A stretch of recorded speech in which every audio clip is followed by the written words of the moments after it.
Hello बच्चों, कैसे हो आप? आई होप आप बहुत अच्छे होंगे और निरंतर अपने काम में लगे होंगे। और आशा करता हूँ कि आपका हर काम सफल हो। जो भी आप काम कर रहे होंगे उस काम में आप रुचि ले रहे होंगे और अपने काम को निरंतर आगे की ओर अग्रसर कर रहे होंगे। तो इसी के साथ मैं आपको जो मैथ में कक्षा 10th का जो हम मैथ पढ़ रहे हैं उसमें जो अध्याय प्रश्नावली हम कर रहे हैं वो 3.2 अर्थात 3.2 प्रश्नावली हम कर रहे हैं, जिसमें से हमने पहले खंड के 5 सवाल हमने कर लिए हैं और छठा सवाल हमको करना है। तो आइए देखते हैं और जुड़ जाइए मेरे साथ और लगे रहिए। और जो हम प्रश्नावली है हमारी प्रश्नावली आपकी 3.2, इसका वही हम जो बता रहे थे कि प्रतिस्थापन विधि के द्वारा हमको जो दो चर के मान हमको निकालने हैं x और y। दो चर होते हैं x और y, उनके हमको मान निकालने हैं। तो आपका जो सवाल है वो छठा सवाल है, लास्ट वाला। तो इसमें सवाल दिया हुआ है आपका 3x/2 माइनस 5y/3 बराबर -2, पहली समीकरण। और दूसरी समीकरण दी हुई है x/3 प्लस y/2 बराबर 13/6। ये दो समीकरण दी हुई हैं और इन समीकरणों को पहले क्या करना है, इनको सरल बनाना है। ठीक है, रेखिक समीकरण बनाना है और रेखिक समीकरण बनाने के बाद किसी एक चर का पद का मान दूसरे चर में रखना है और हमको उसकी वैल्यू हमको प्राप्त करनी है। तो आइए देखते हैं कैसे। पहले इस समीकरण को हल करते हैं, इसे सरल रेखे बनाते हैं। तो 2 और 3 का लघुत्तम कितना जाता है आपका 6, 2 तिया 6, फिर 3 गुणा इस पद में करेंगे 3x में, तो 3 तिया 9 हो जाएगा, 9x, ये माइनस का चिन्ह, 3 दूनी 6, फिर 2 की गुणा इस पद में करेंगे तो 2 पंजे 10, 10y बराबर -2। तो ये हो जाएगा आपका 9x माइनस के 10y। इस 6 की गुणा आपके वज्र गुणन विधि के द्वारा क्रॉस मल्टीप्लाई हम करते हैं, इसके नीचे 1 होगा, 6 की गुणा इसमें और 1 की गुणा इसमें, जो हमारी वज्र गुणन विधि होती है उसी की तरह होती है। तो 6 की गुणा आपके -2 में करें, कितना है आपका -12। तो ये सरल समीकरण होगी। इसी तरह से दूसरी करते हैं, 3 और 2 का यहाँ भी लघुत्तम कितना आता है 6 आता है, 3 दूनी 6, 2 बार जाता है, फिर 2 की मल्टीप्लाई x में करेंगे 2x हो जाएगा, ये प्लस का चिन्ह, 2 की गुणा आपकी 2 की जो भाग देंगे वो 6 में देंगे और 2 तिया 6 और 3 की मल्टीप्लाई आपके y में करेंगे तो 3y हो जाएगा और बराबर आपके 13/6। बराबर में जब होते हैं तो हर से हर अगर बराबर है तो कैंसिल हो जाता है। तो हमारी समीकरण आ गई आपकी 2x प्लस 3y बराबर 13, समीकरण आपकी 2। ठीक है, यही जो समीकरण पहली और दूसरी थी, इन समीकरणों को हमने क्या कर लिया, सरल रेखीय समीकरण बना लिया। अब क्या करेंगे, किसी एक समीकरण से हमने मान लो कि इसी समीकरण से हमको क्या करना है, x की वैल्यू निकाल के समीकरण 1 में रख दो। तो x को यहाँ से निकालेंगे, अगर हो जाएगा आपका 2x बराबर 13, 3y माइनस के बाई हो जाएगा 3y हो जाएगा। यहाँ से x की वैल्यू जाएगी आपकी 13 माइनस 3y/2।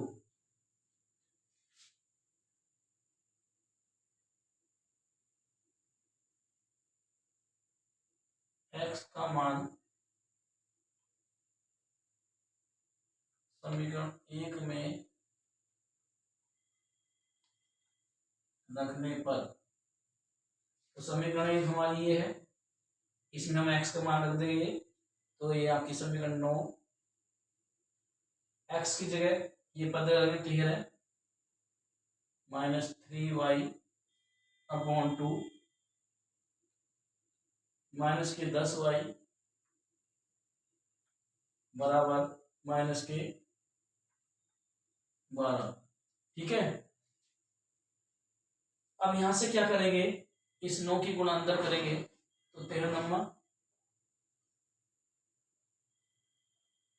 9 तिया 27 का 7, यहाँ से लगे 2, और 9 के ना 9, 9 2 11 13 नम्मा 170 होते हैं, और 9 तिया 27 वाई माइनस किस 2 की भाग के लघुत्तम लेंगे तो 10 दूनी 20 हो जाएगा, 20 वाई, और फिर 2 की गुणा बराबर में कर देंगे, इसके पूरे के नीचे कितना आ गया आपका 2, और ये बराबर आपका माइनस के 12, तो ये आपको हो गया 117 माइनस के 20 और 47 हो गया, ये 47 वाई, और बड़ा 12 दूनी 24 माइनस के 47 वाई, यहाँ से बराबर माइनस के 24 और माइनस के 117 बराबर में इस ओर ले जाएंगे तो माइनस के 117 हो जाएगा, माइनस के 47 वाई बराबर 7 और 4 11, और 1 और 2 3 और 1 4, हासिल का 1 बचा था, और 1 और 1 141 हो गया, ठीक है, माइनस के 7 और 4 11, हासिल का 1, और 1 और 2 3, 1 हासिल का 4, और 1 का ना 1, माइनस और माइनस कैंसिल हो गया, तो y बराबर आ गया आपका 141 बटे 47। अब 47 7 के 21 3 बार जा सकता है, देख लेंगे, तो 47 तिया 3 7 21 3 चौक 12 और 2 14, सिंपल गुणा करेंगे, ठीक है, तो 3 बार चला गया 47 पे, तो y का मान कितना आ गया आपका 3, y का मान कितना आ गया आपका 3, इसी y के मान को आप इस जो x का मान निकला था ये इस x के मान में रख देंगे, ठीक है, तो हमको क्या मिल जाएगा y x का मान मिल जाएगा, तो देखते हैं ये आपके समझ में आ गया होगा इतना।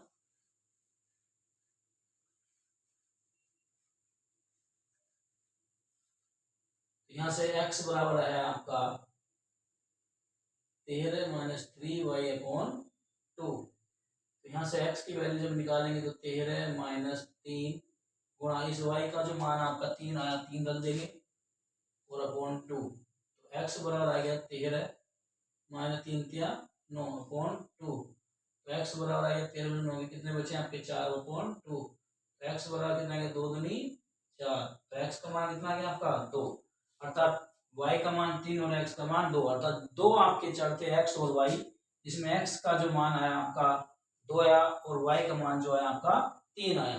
तो इसी तरह से जो प्रतिस्थापन विधि के द्वारा हम जो सवाल कर रहे हैं इसमें आपको किसी एक चर का मान निकालकर दूसरे रेखिक समीकरण में रखना होता है, उस वहां से आपको y का मान निकल जाता है, और फिर y का मान आप निकल जाएगा तो आप किसी आप जो x का मान निकलता है वहां पर रख देते हैं, हमें x की वैल्यू भी हमें प्राप्त हो जाती है। तो आप भली भांति समझ गए होंगे। तो ये हमारा जो पहले के सवाल थे पहले खंड के वो सारे सवाल हमारे हो गए हैं।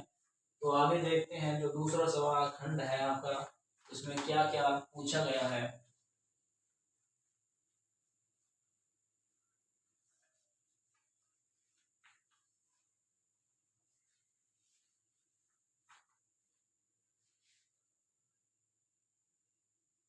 दूसरा सवाल कह रहे हैं कि 2x प्लस 3y बराबर 11 और 2x माइनस 4y बराबर माइनस के 24 को हल कीजिए और इससे m का वह मान ज्ञात कीजिए जिसके लिए y बराबर mx प्लस 3 हो। हमको क्या निकालना, हमें दो रैखिक समीकरण दे रखी है और उनसे हमको मान निकालना है m का। तो क्या है समीकरण आपके 2x प्लस 3y बराबर 11 समीकरण नंबर 1, और दूसरी समीकरण दे रखी है आपकी 2x माइनस के 4y बराबर माइनस के 24 समीकरण नंबर 2, और हमको मान निकालना किसका, एक समीकरण दे रखी है y बराबर एम एक्स प्लस 3, तो इससे हमको क्या निकालना है, m का मान हमको ज्ञात करना है। तो पहले इन दो समीकरणों को हल करते हैं। तो पहली समीकरण आपकी क्या है 2x प्लस 3y बराबर 11 और दूसरी है 2x माइनस के 4y बराबर माइनस के 24, समीकरण 1 और समीकरण 2।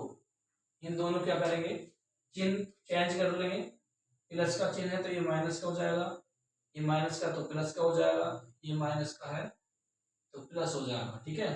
तो ये प्लस माइनस ये कैंसिल हो गए, ये आपके साथ वाई जुड़ गए और बराबर 4 और 1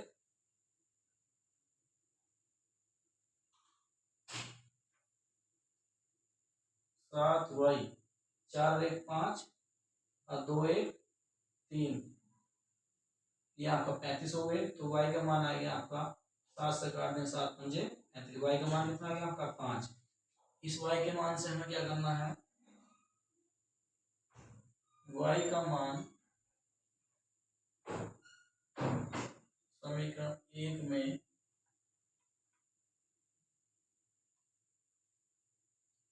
रखने पर, तो समीकरण आपकी ये है 2x प्लस 3y बराबर 11। तो 2x प्लस 3 गुणा y का मान कितना आपका 5 बराबर 11। तो 2x प्लस 3 पंजे 15 बराबर 11। तो 2x बराबर 11 माइनस 15, तो x की वैल्यू यहाँ से आ गई आपकी माइनस के 4, क्योंकि 11 माइनस के 15 से 11 जाएंगे कितने बच जाएंगे आपके माइनस के 4। तो x की वैल्यू कितना है, 2 दूनी 4 आता है। x का मान कितना आ गया माइनस के 2। अब इस x और जब y का मान जो निकला 5 y का और x का मान कितना आपका माइनस के 2, इन दोनों के मान अगर हम इस समीकरण में रखेंगे y बराबर mx प्लस 3 में, तो हमें m का मान निकल जाएगा। तो रखें x और y के मान, इसे समीकरण 3 नाम दे दो। समीकरण 3 में रखने पर, तो y समीकरण 3 क्या हमारी y बराबर mx प्लस 3, y का मान कितना आपका 5 बराबर m का मान हमको निकालना है गुणा x का मान कितना आपका माइनस के 2 प्लस 3। अब क्या हो जाएगा आपका, ये 3 इधर लाएंगे तो ये माइनस हो जाएगा बाई और लाने पर, और ये माइनस के 2m हो जाएगा। ठीक है, तो यहाँ से जब m का कितने बच गए आपके 2 बच गए बराबर माइनस के 2m, तो m का मान आ जाएगा आपका माइनस के ये 2 बटे आपके माइनस के 2, 2 से 2 कट गया, एक बार गया, तो m बराबर आ गया कितना आपका माइनस का 1। तो m का मान कितना आ गया आपका माइनस का 1 निकल के आ गया, कितना आ गया माइनस का 1। तो क्या करा, 2 समीकरण दे रखी है, इसमें भाई हम m का मान कब निकाल सकते हैं, जब हमको x और y दोनों की वैल्यू ज्ञात होगी, तो उनके मान इस समीकरण में रख देंगे तो हमें m का मान प्राप्त हो जाएगा। तो वही हमने करा, इसमें हमने क्या करा, विलोपन विधि अपनाई। विलोपन में क्या करा, हमने एक को बराबर करके चिन्ह बदल दिए, माइनस प्लस प्लस, अर्थात जो प्लस होता है माइनस हो जाता है, जो माइनस होता है प्लस हो जाता है। यहाँ भी माइनस है तो यहाँ प्लस हो गया, ये कैंसिल हो गया, यहाँ से आपके 4 और 3 7 y हो गया, 7 पंजे 35, y का मान 5 आया। इस y का मान हमने समीकरण 1 में रख दिया, 2x प्लस 3y बराबर 11, y का मान 5 रख दिया, 3 पंजे 15, 2x बराबर 11 माइनस 15, और 2x बराबर यहाँ से माइनस के 15 11 जाएंगे तो माइनस के 4 बचेंगे, 2 से 1 काट दिया, 2 बार कराया, तो x बराबर आ गया माइनस के 2।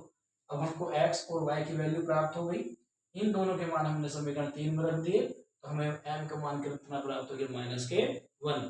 तो आई होप आपको ये समझ में आया होगा और अच्छी तरह से समझ में आया होगा।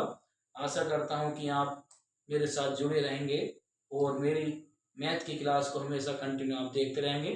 अगर आपको इसी तरह की मैथ की क्लास, आपको कक्षा 10 की मैथ की क्लास अगर आपको आगे भी देखनी है, तो मेरे चैनल को सब्सक्राइब करें।